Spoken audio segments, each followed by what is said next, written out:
Welcome to Life in Business, the podcast for business owners who want the confidence to grow without having to hustle 24/7. I'm Libby Langley, your host, award-winning no BS business coach and Amazon best-selling author. Join me each week to learn simple and practical strategies for growing your business, growing your profits, growing your confidence, and for having fun in business too. Here's this week's episode.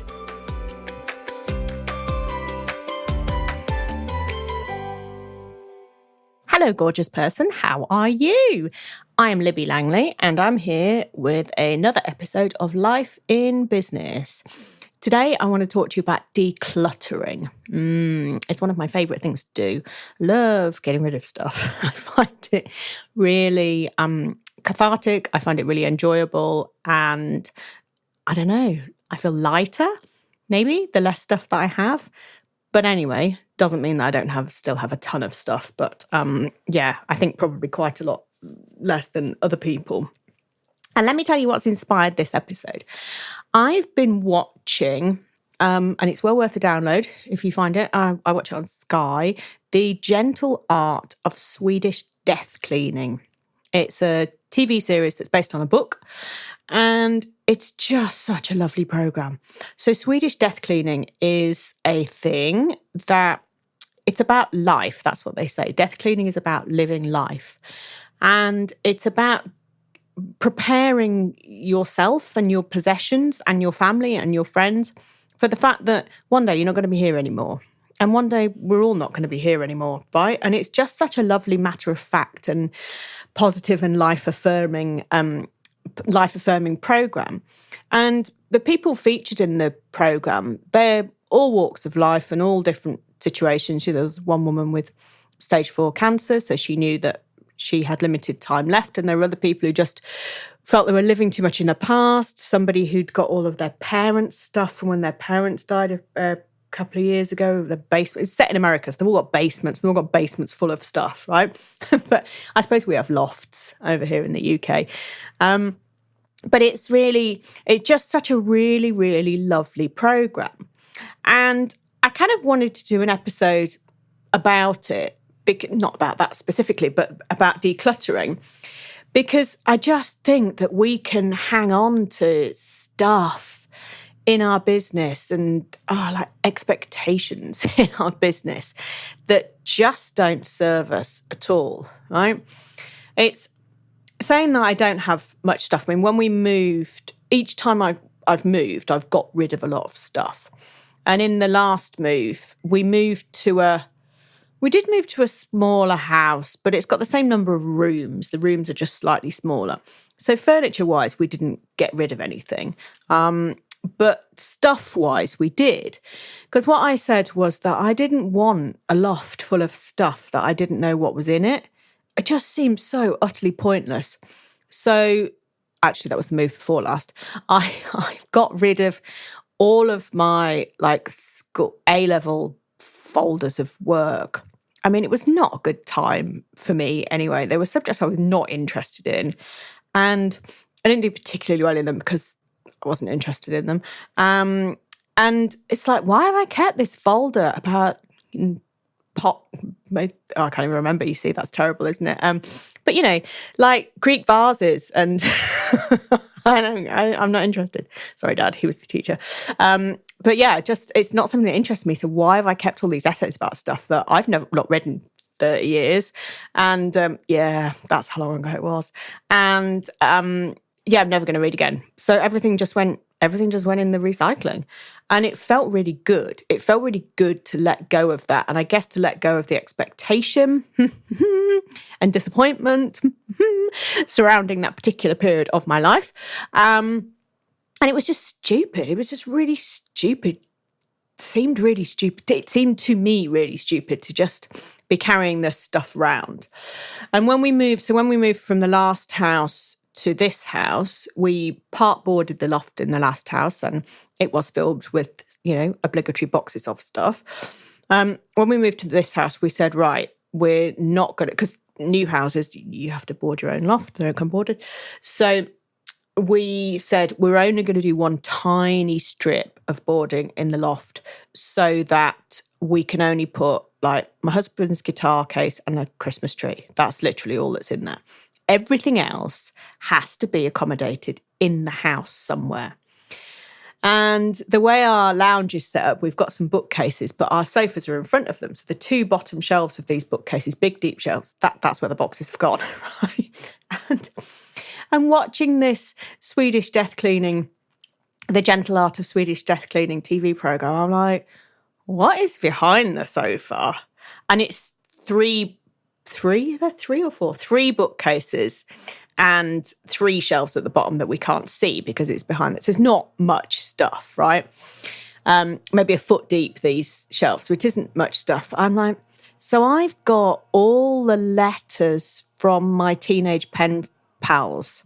I had one down in Gosport in Hampshire and I had one in Bari in Italy. And I wrote to them for a few years. And yeah, why have I still got the letters? I haven't read them in 35 years, probably, or even since I received any of them. Why have I still got them? I'm never going to read them again. And, you know, when I'm no longer here, I'm not sure I want anyone else to read them, really, because God knows what's in them. It might be some really private teenage stuff. I've got my couple of teenage diaries that I wrote, and that's fine. And I keep them because they kind of, I'll do an episode about that sometime. They're quite funny. But you know, it's just, I don't know why we keep this stuff.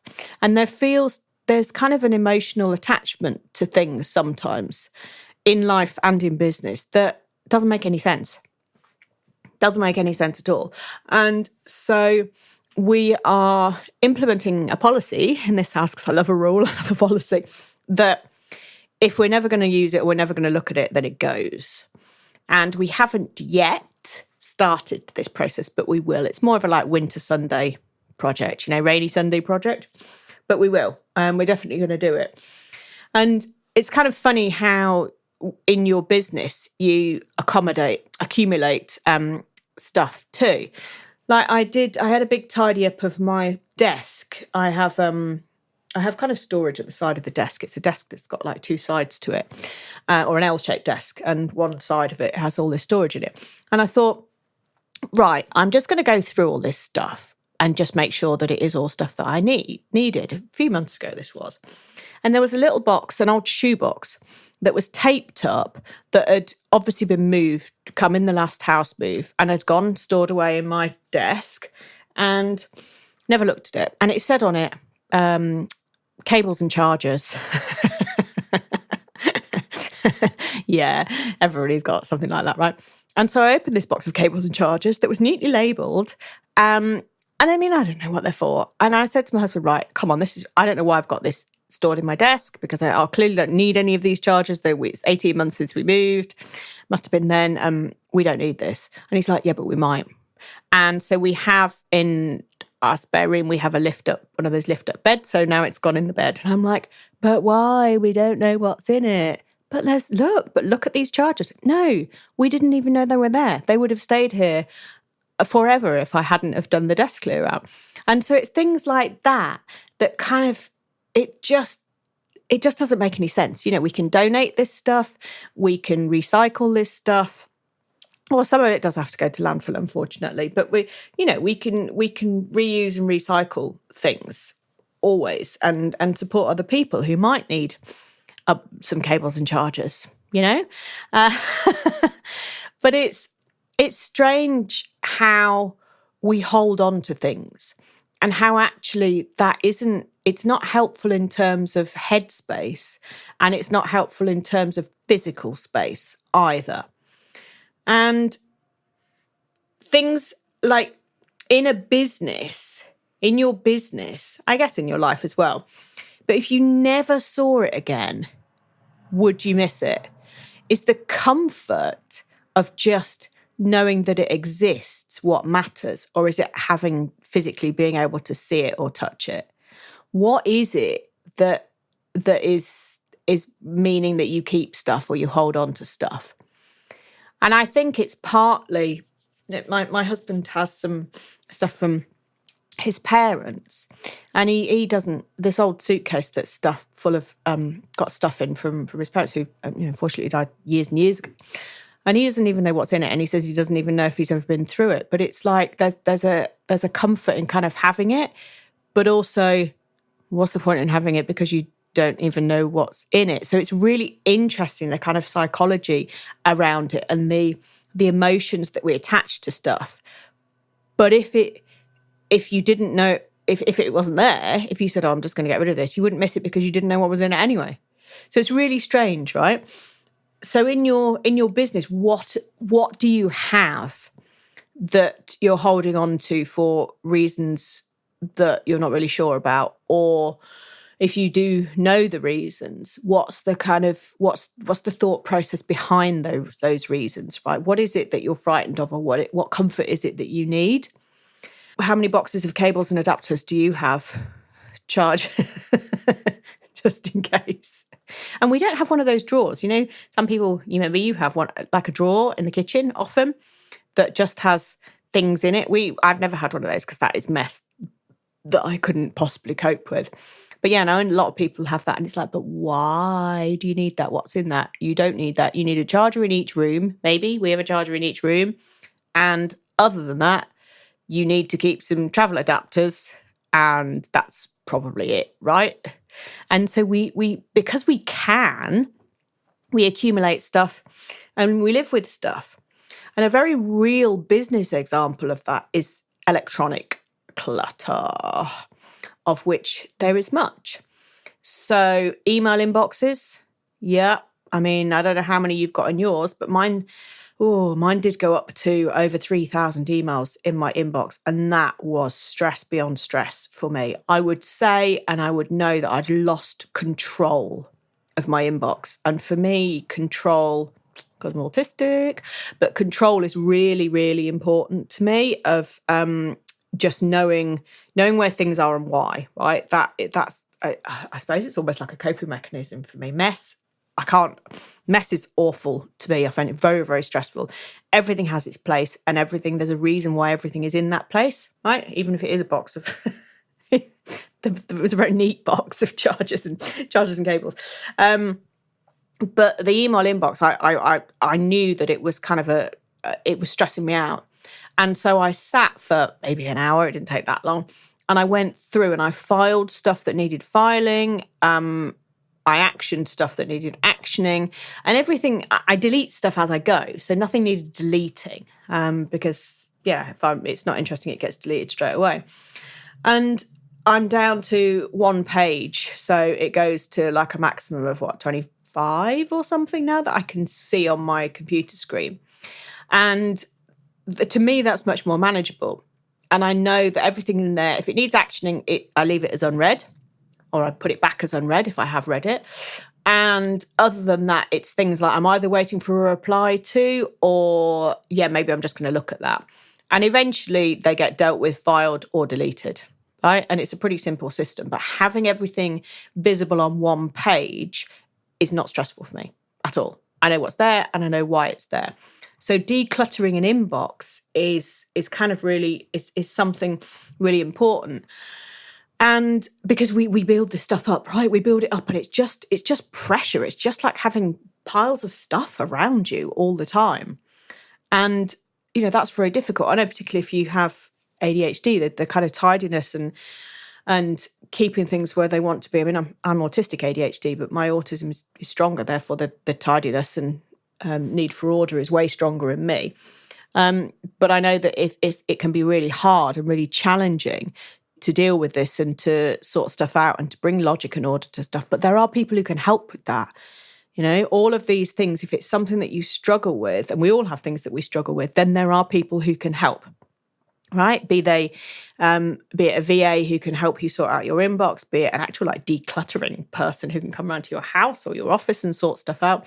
There are people who can help. So it's never that you're on your own, but it's kind of important that this stuff happens because we need headspace and we need physical space in order to be able to breathe and think. It's as simple as that, really. I remember one of the first jobs that I had, they used to say, a tidy desk is a tidy mind. And I used to think it was hilarious. But at the end of every day, we all had to tidy our desks and put stuff away. And I guess I kind of learned I realised the importance of that for me way back then. And I do have 3 different notebooks on the go, but there's a system to that for me, and they sit in a particular place, and I reference them when I need that particular notebook for that particular thing.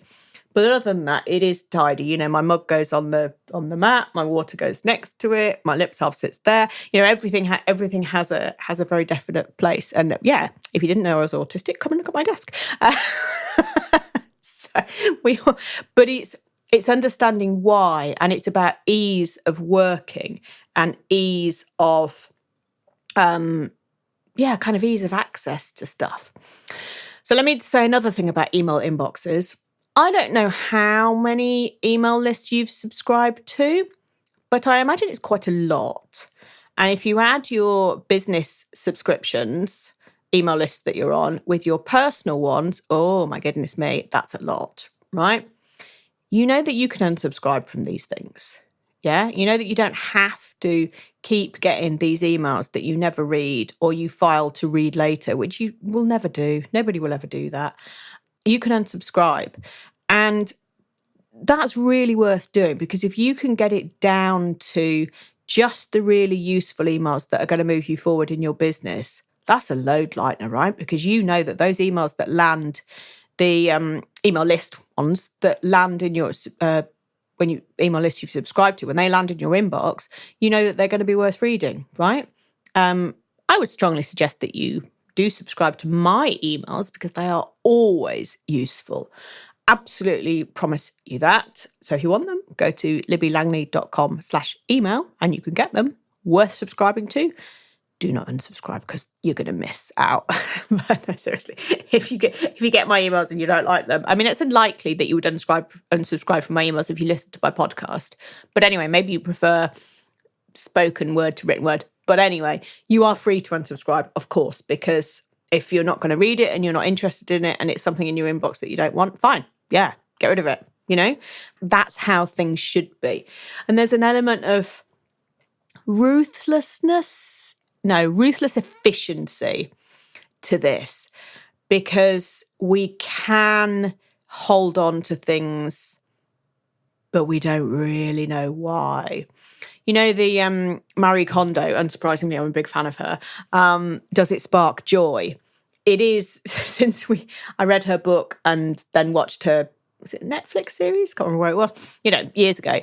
And that is still something that we say in this house, is particularly with clothes.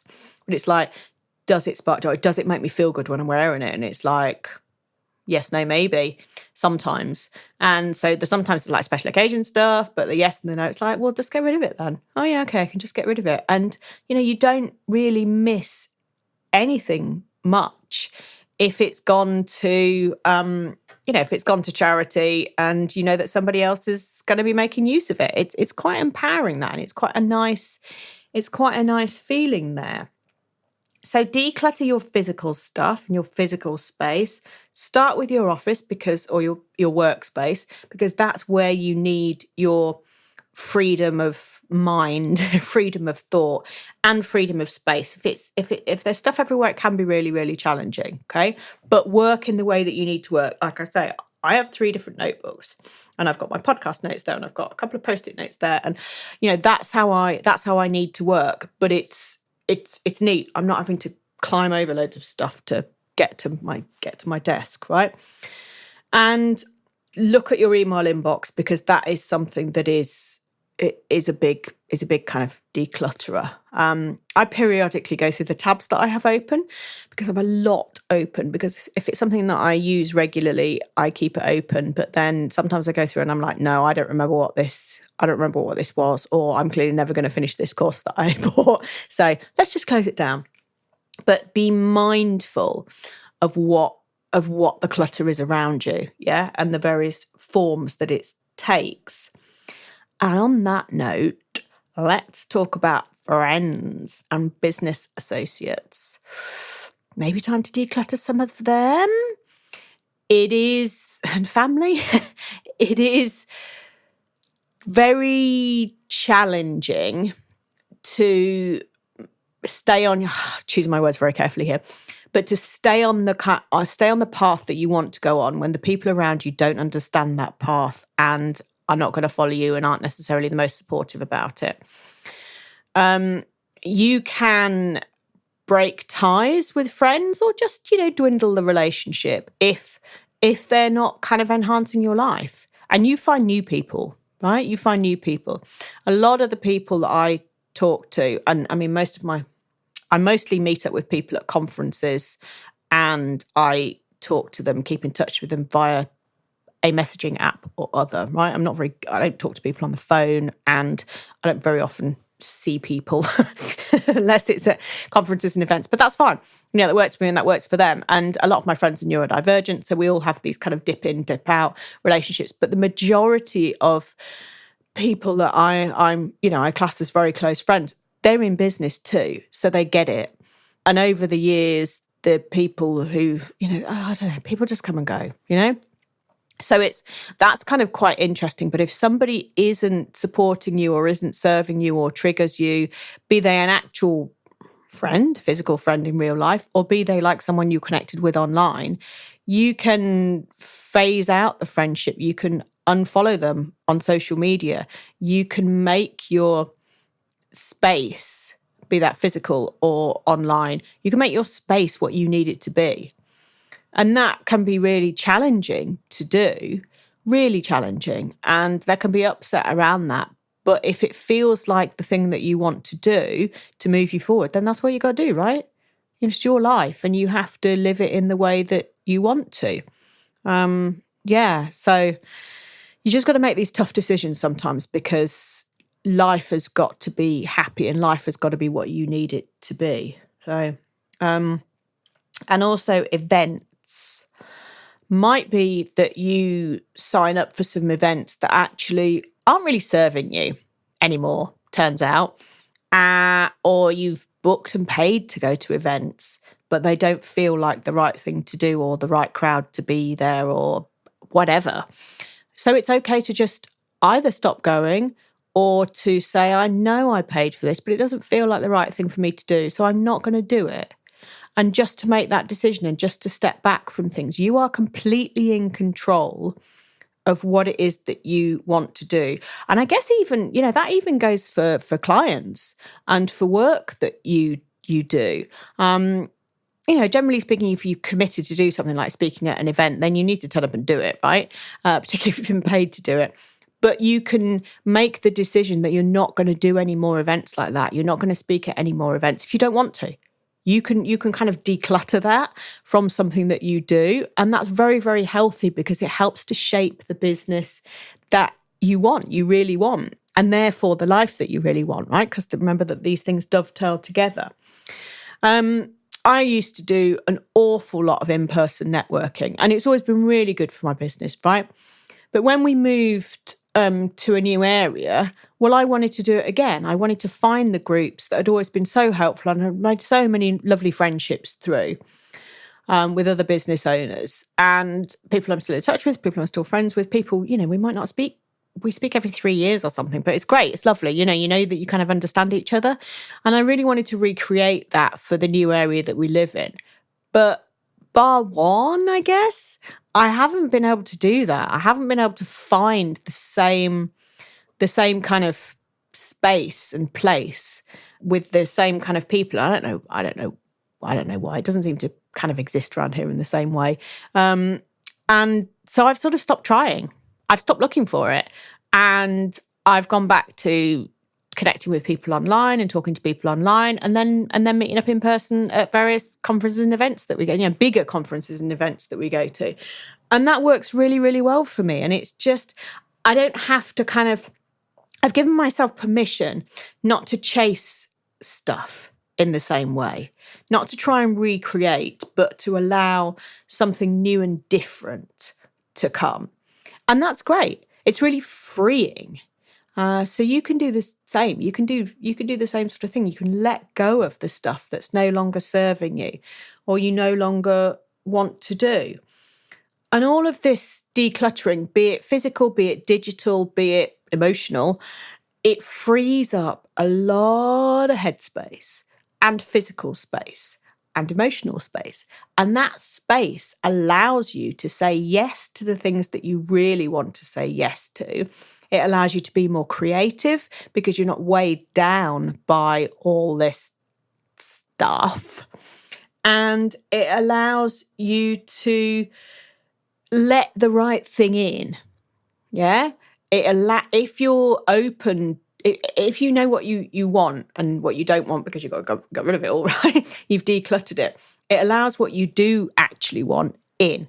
It allows the space for that, and mentally and physically. And I just think that that's such a powerful thing. So whilst getting rid of stuff is hugely enjoyable, the big charity bags, they make me extraordinarily happy. It's deeper than that.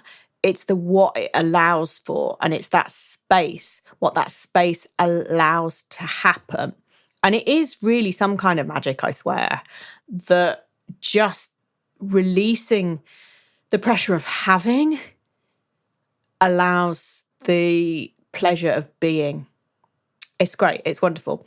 So what I suggest that you do is get the book or watch the series of The Gentle Art of Swedish Death Cleaning and then think about how you want to live your life and how the stuff that you've got, mental and physical, business and personal, is kind of impacting that and stopping you get to where you really want to be. And I promise you that if you go through this exercise, you don't have to watch the series, right? Just listen to what I've told you here about decluttering and why it's so important.